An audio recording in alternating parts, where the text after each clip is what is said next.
ប្រទេសកម្ពុជាមានវប្បធម៌ដ៏ល្អផូរផង់និងមានសម្បត្តិធម្មជាតិដ៏ល្អត្រកាលដូចជាព្រៃភ្នំ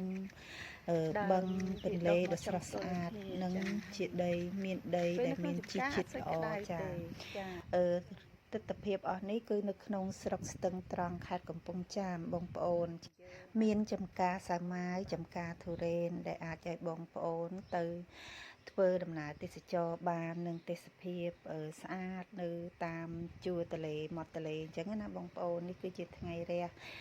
នៅមាត់ទន្លេនៅខាងមុខផ្សារហើយនឹងសាលាស្រុកហើយក៏នៅខាងគល់ស្ពានខាងជើងនេះគឺមានហាងរបស់ញ៉ាំជាច្រើនចាដូចជាហាងតែកាហ្វេចានេះគឺជាហាងតែនិងកាហ្វេមួយនៅជិតគល់ស្ពានបងប្អូនចាគឺភាពស្រស់ស្អាតដែរណាបងប្អូនទៅរចនាទៅបើកដែរអញ្ចឹងណាបងប្អូនចាអញ្ចឹងបងប្អូនអាចធ្វើដំណើរទៅកាចេះឬក៏ទៅខាងស្ទឹងត្រង់ហ្នឹងបងប្អូនអាច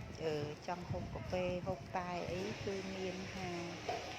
មួយហាងជាច្រើនបងប្អូនចាតែក៏មានហាងមួយហ្នឹងដែលពាក់ចិត្ត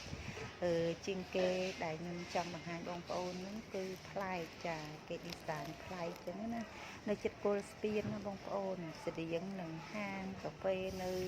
ខាងផ្លូវទៅកំពង់សោមណាបងប្អូនចាដែលមានរង្វង់មូលគេធ្វើចឹងទៅបើខាងកំពង់សោមពេលយើងអង្គុយនឹងថតទៅឃើញផ្លូវលឿន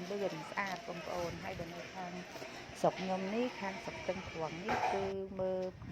ទៅឃើញខាងទឹកទន្លេបងប្អូនចាអញ្ចឹងអ៊ំពូមីងក្មួយអីអាចធ្វើដំណើរកាត់ស្រុកស្ទឹងត្រង់ទៅហួសទៅនឹងទៀតអីចឹងចង់ហូបតែកាហ្វេអីចឹងមានហាងកាហ្វេហាងបាយមាន់ឆ្ងាញ់អីនៅស្រុកហ្នឹងគឺមានរបស់ឆ្ងាញ់ច្រើនដែរចឹងណាបងប្អូនចាហើយជាពិសេសគឺហាងតែកាហ្វេទៅបង្កើតដែលខ្ញុំចាប់អារម្មណ៍ហ្នឹងបងប្អូនគឺនៅជិតមាត់ទន្លេចានៅជិតស្ពានអញ្ចឹងបងប្អូនអាចចូលហូបអង្គុយកន្លែងខាងមុខនោះក៏បានបងប្អូនដើរចូលមកចំហៀងមកខាងក្រោយចាគេធ្វើកន្លែងអង្គុយចាក្មួយអាចមក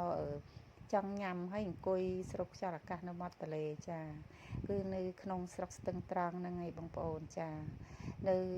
ពេលយើងអង្គុយញ៉ាំទៅនៅក្បែរទឹកចឹងណាមើលទៅឃើញផ្ទៃទឹកឃើញស្ពានខ្យល់អាកាសល្អបងប្អូនខ្ញុំមានតាក់ចិត្តដែលគេស្រុកភូមិមានផ្លូវស្ពានអីចឹងទៅគេ